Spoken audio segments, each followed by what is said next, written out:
E agjencisë i autorizuar në detyrë zoti Artiol Saliasi jam thirrur në zyrën e tij dhe më kanë dhënë për të administruar një praktikë dokumentare në të cilën ishte kërkesa për të filluar punë në AMP e shtetasit Muçi Shaliani.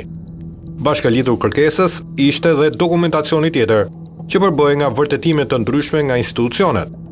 Kjo praktikë dokumentare ishte protokolluar. Ajo që ngri hijet forta dyshimi ka qenë diskutimi që shefi i financës pretendon të ketë bërë me drejtorin e komanduar të AMP Saliasi. Kur mora praktikën nga titulari autorizuar zoti Artiol Saliasi, konstatova se në dokumente mungonte diploma. Në këto kushte i thash zotit Artiol Saliasi që mungonte diploma, si dhe e pyeta ç'a do të bëhet me këtë shtetas.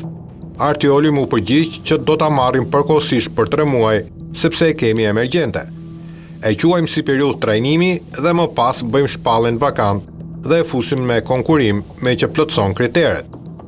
Unë i kam thënë që kjo nuk është procedurë ligjore, por ai më tha që do ta marrim, do ta futim në konkurim dhe do t'i bëjmë të ligjshme. Për mungesën e diplomës në dosjen me dokumentat të Shalianit, Sala ka pretenduar se titulari i komanduar Saliasi e ka drejtuar tek një tjetër zyrtar i institucionit, tek drejtori i inspektimit Gerald Shahu. Nga ana e tij, njohja e Muçi Shalianit.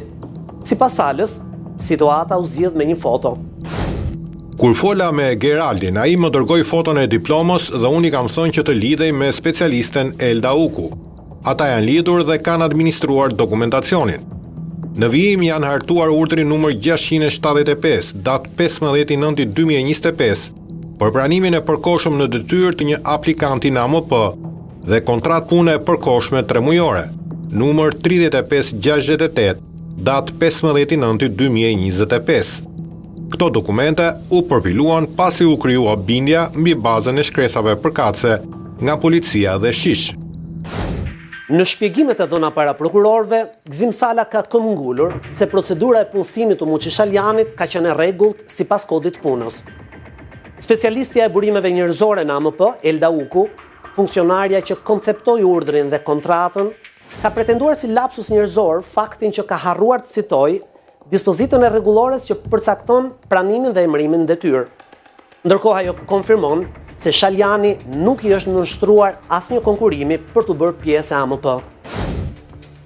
Ky aplikant nuk i është nënshtruar konkurimit. Rrethanat në të cilat është pranuar ishte emergjenca për vendin vakant atij sektori. Vlerësimin se ishte rast emergjent mua ma ka thënë drejtor Gzimi. Unë jam specialiste dhe politikat e kuadrit i bëjnë e prorët e mi, me të cilët në këtë rast u konsultuam. Pra këtë urdhër unë nuk e kam bërë nga vetja, por vetëm pas konsultës me drejtorin tim, i cili pasi e kontrolloi konceptimin, e miratoi me nënshkrimin përkatës. Po sikur të mos mjaftonte mungesa e konkurimit sipas ligjit, referuar hetimit, Shaliani ka firmosur kontratën e punësimit në AMP, ende pa aplikuar për punën. Ky dokument sipas zyrtarëve të Agjencisë Mbikëqyrjes Policore është shtuar më pas në dosje. Kontrata e punës e përkohshme 3 mujore numër 3568 datë 15 shtator 2025 është përpiluar nga ana ime dhe shtetasi Muçi Shaliani e ka nënshkruar në pranimin time në çdo faqe të saj. I pranishëm aty ishte edhe kolegu Gerald Shahu. Në praktikën dokumentare që kishte sjell shtetasi Muçi Shaliani, mungonte formulari i aplikimit për pranimin në AMP. Në këto kushte, unë i kam thënë kolegut Gerald Shahu që të lajmëronte shtetasin Muçi Shaliani që të sillte formularin e plotësuar. Unë i thash Gerald Shahut në këtë rast sepse ai ka qenë prezent dhe ka shoqëruar të zyra ime kur ky shtetas ka nënshkruar kontratën që folëm më lart. Geraldi e ka lajmëruar dhe Muçi Shaliani ka ardhur dhe ka sjell formularin e plotësuar. Nuk e mbaj mend, ishin të dy me Geraldin apo vetëm aplikanti. Si të ishte një